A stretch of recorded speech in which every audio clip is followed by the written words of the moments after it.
O'Reilly and Dave Daly right here on the Muskegon channel. I am Andy O'Reilly. That is Dave Cackley. And, boy, we're still working on this this echo thing. I appreciate the people that are patient and still watching this day to day. It's not like we're not trying. In fact, last night I spent watching Dave in his bed.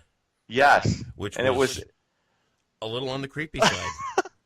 What was creepy about it? Well, I mean, me and my natural habitat. First of all, the way you were laying there like this, talking to me, awkward. I mean, you look like a teenage girl laying there. I was quite comfortable. and then, why don't you have a headboard? Because there's a wall right there. I don't need a headboard. You don't live in a flop house, do you?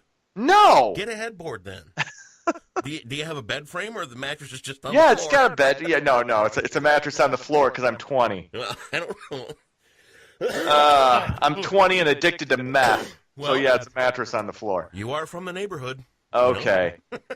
Don't be disparaging Barry County like that, man. You're kind of close to Hastings. we all know what goes on down that way. I'm Hastings adjacent. I'm not in it. So. Actually, my dad was the UPS man in Hastings for most of his career. Really? Yep. A lot. I don't know Hastings all that well because we only went there once or twice when he wasn't working. But I know this. The Hastings Funeral Home, they always sent him home with the best box of candy every Christmas. It was just, for a fat kid, that was the best day ever. And when he'd walk through the door about a week ahead of Christmas with that white box full of all these homemade candies, you should have seen me and my sister. It was a drag race to who could get the big chocolate-covered marshmallow. And it all came from a funeral parlor. Yeah, good people, man. Wow. You stab them, we slap them. Here's a box of chocolates. All right, what do we got going on in the news today? Oh, man, there's outside of the stories I'm doing, there's so much. You got the Facebook killer ends up killing himself after being found at a McDonald's. So he commits suicide before the police can get to him. This just broke this morning. Aaron Hernandez, former New England Patriots star, hung himself in prison. And this was after he was acquitted of 2 other murders. He was still serving a life sentence for a previous murder of a former semi-pro football player. So good a lot of people, or at least 2 people there, saving the government some money. The government. That's right. Anyway, you know what? but I'm sorry. I'm not sad to see either go. And I'm shocked people are posting all over Facebook. Would you be shocked if you were sentenced to life in prison and somebody hung themselves? How can you be shocked? And let me ask you this. Do you think that obviously they tried to revive Hernandez in that situation. In the situation with the Facebook killer, the cops weren't, didn't want him to kill himself, but do you think they should be obligated to stop it? No. No. I don't either. I saw a video the other day, things floating around Facebook, and I'm really cautious about what I will watch on Facebook because some of that stuff just freaks me out. I don't like to see kids in a big circle having a fight with other kids taping it. I think that's just ridiculous. But the other day, they were walking some pedophile through a courthouse. And I don't know why he wasn't handcuffed. I don't know why he wasn't better guarded. But he just casually walked away from these 2 cops and threw himself over a balcony inside the courthouse and ended up dead. And I was like, hey, good. Yeah, ow. Be done with him. Yeah. There's no place in society for people like that. And I wish I felt more sympathetic. There's a line, though. There's a line in, for me, it's like this. If you're a 21-year-old kid and you stuck up a liquor store because you were starving or hooked on drugs or something like that, we can fix that. Okay, that can be fixed.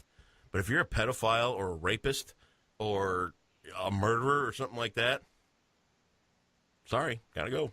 Yeah, it's weird how numb. I mean, just because I see this when you're, dealing with the news every day and each and every day, it's a lot of the same stuff, and as violent and horrendous as some of it can be, you do just kind of. It's got to be like what a surgeon deals, like a surgeon back in the Korean War during MASH. Yep. That's what you you have to feel to just or not feel just to deal with it. Yeah. Because you can't otherwise you just be you just be a basket case. Yeah.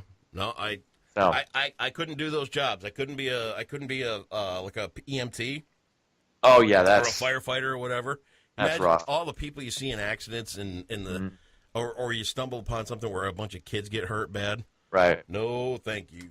And don't have the stomach. Their efforts, it's all yours. All right, let's get into it. 3 people are dead following a shooting spree in Fresno, California. 39-year-old Corey Ali Muhammad, who also goes by the nickname Black Jesus, reportedly shouted, "God is great" in Arabic before being tackled by police and taken into custody. Muhammad told police that he hates white people, and he made posts against white people and the government on his Facebook page. Around 16 shots were fired. All 3 victims were white men. So they say this is not terrorist related, but seems to me to at least be a terrorist friend relationship. It's they may not be cousins or blood related, but it's kind of sort of loosely connected. That's the new thing now. If you're going to do something like freak out and shoot a bunch of people, you have to yell something in Arabic. Yes, that's the prerequisite. Yeah, everything now. Crazy.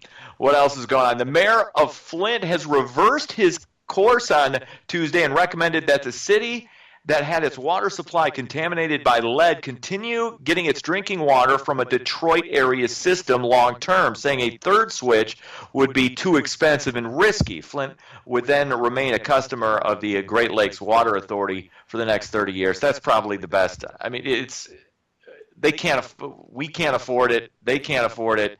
Keep it on the Detroit system. I have never been more disgusted by a situation in my life. Yeah, it's ridiculous. Flint has got enough problems going on already. Oh, yeah. And to think that the people were slowly getting poisoned by their water, no.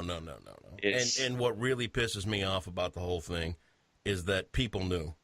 Okay. Yeah, that's the thing. People did know and turned a blind eye or didn't think it was a big enough deal at the time. Right. Until it became a story. Yep. And this is one of those situations, the media gets crapped on a lot, and for good reason a lot of the time. Sometimes, yeah. But this was a situation where, they helped.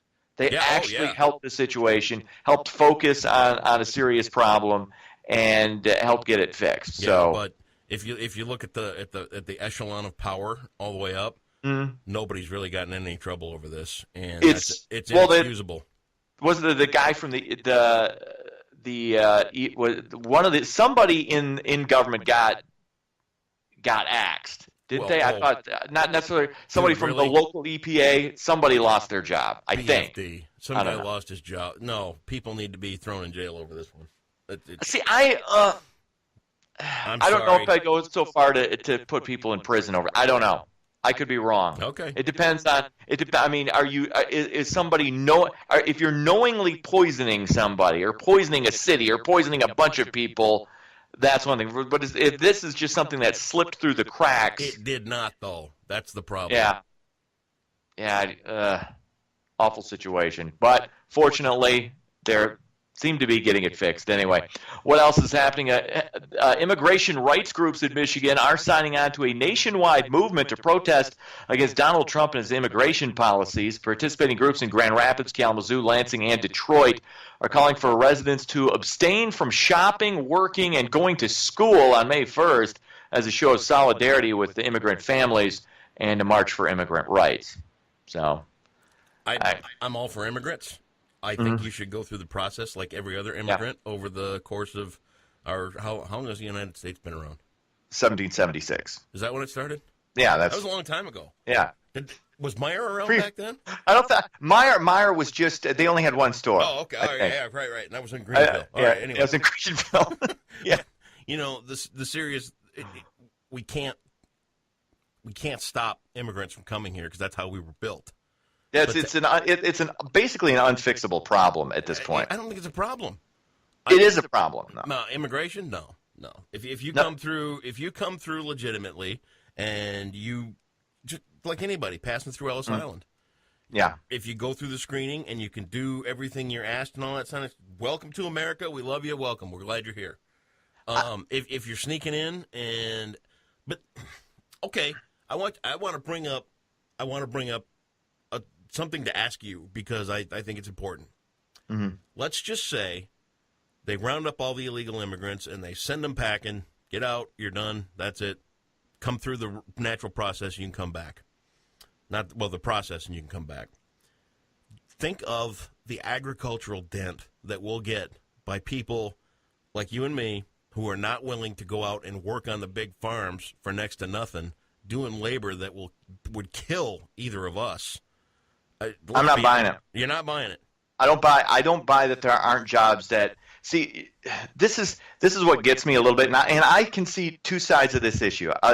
I told you I've got a brother-in-law who's a Syrian refugee who literally is a man without a country who's trying to get over here. Okay. This is a guy and my niece are trying to get over here, and they've got a lot of stuff they got to go through to get back to the for her to get back to the United States and for him to get to the United States. Okay. I've also had a friend of mine whose dad was a Mexican immigrant who went through all the proper channels to become a U.S. citizen. Okay. He worked at a factory all his life, raised kids, bought a house, doing okay. But there's nothing that angers him more as a legal Mexican immigrant than illegal immigration. Yeah. It pisses him off. Okay. This is a guy. It's like I went through it. They should. So, but at the same time, I can also feel sympathy for someone who's trying to who's like, you know what, I can't wait in line. I'm going to take my chances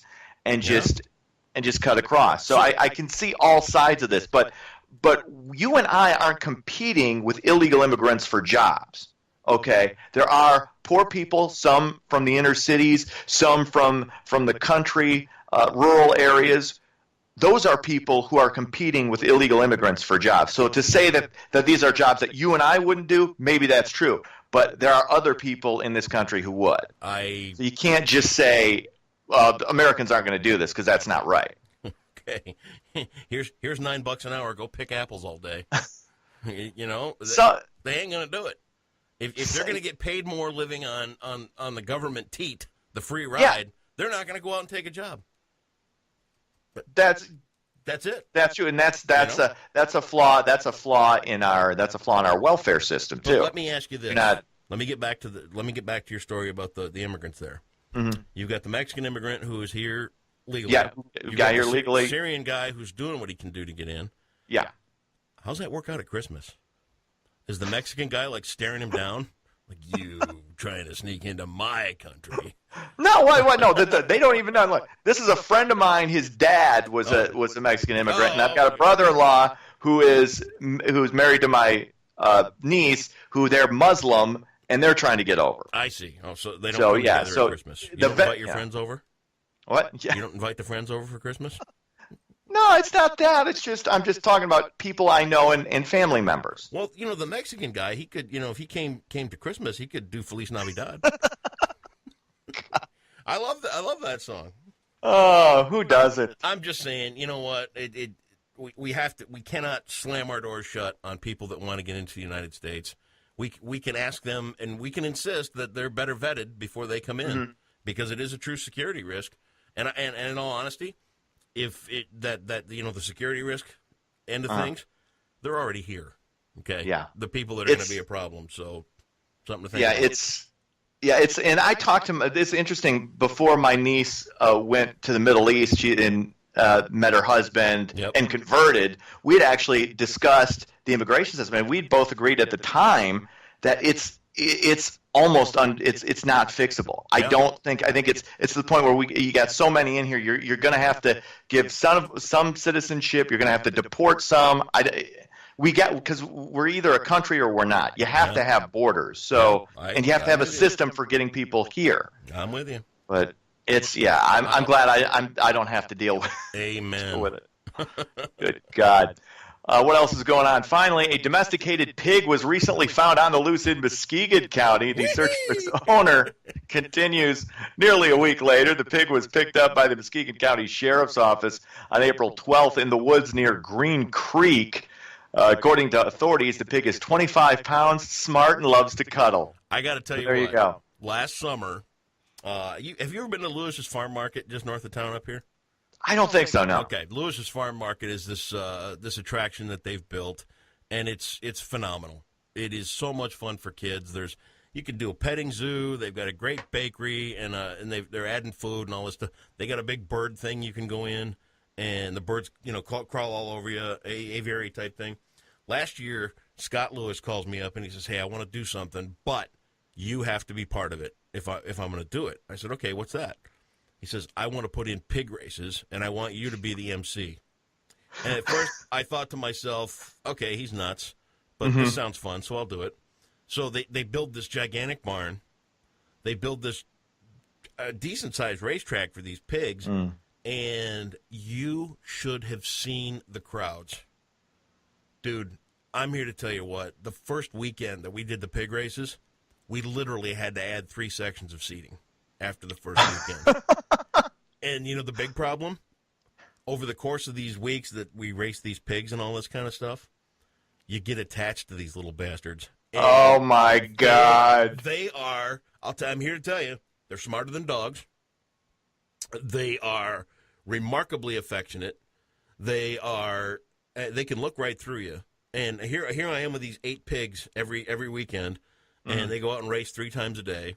And I'm in the barn giving them cookies, and I'm in the barn. They are awesome. They're awesome little animals, and they bite. I got bit a couple of times, and I didn't care for that, but it was remarkable. And at the end of the season, I was sad to let the pigs go. Yeah, I really felt bad. And 2 of them went to this kid who came to all the races. He was he's an autistic kid, and he came to. I think he was there for 6 of the weeks, and probably saw upwards of 20 of the pig races. Yeah. At the end of the season, he was asking about the pigs, and Scott and Cindy Lewis said, "You know what? You can have one." So he got a pet out of one of the pigs, and as they were loading up, Dale Earnhardt Jr. because he was the one that they were loading up Tubby Keith, and then the kid said, "I think that one looks lonely," so he got Dale Earnhardt Jr. too. The pigs went on. Oh, man. Yeah, it was nice. It was a fun time. It was really a great show to do, and it was a lot of fun. I dressed up in bib overalls and a white T-shirt, and your Sunday clothes. Yeah, I rednecked it up. Yeah. And you know what I found out? If I could get away with wearing bibs everywhere, I would so wear bibs everywhere. That is the most comfortable piece of clothing I've ever had on in my life. Jeez. Loved it. Oh, God. Your entire story just made me want a sausage egg McMuffin even more. I don't know. Nice. You should bring Max up next summer if we do it again. I'm sure he'd love it. I think the pig races will be there. I'm worried about my time, but we'll see. We'll see. Very, very nice. Lovely story. Pig races are great. Absolutely. Sports. Tampa Bay beat up on the Tigers 5-1. It was the Cubs over Milwaukee 9-7, and the Chicago Bulls up 2-0 over the number 1 seeded Boston Celtics. They win Game 2, 111-97. Of course, Muskegon Lumberjacks tomorrow, Game 3, do or die against Dubuque at LC Walker Arena. Hey, guess what? On the Muskegon channel today, we're talking about Western Michigan University. You've been there. Yes, I graduated. Do you know that Western is got? You can get degrees here in Muskegon from Western? Yes, you can now. Yes, you can. They'll be speaking a little later this afternoon not only about their presence in Muskegon, but they've got a guy coming in called Dr. Bruce Farron, and he's going to speak about the port of Muskegon and how that's going to affect supply chain management and infrastructure and all this kind of stuff. So I'm looking forward to that. And then on Positively Muskegon today, you can learn about Girls on the Run. They've got an event coming up at the Beardsley Theater next week. And that's a pretty great organization that helps little girls become strong young women. And I'm all for it. Very cool. Very cool. Dave, have a great day. Thanks for being here. See ya.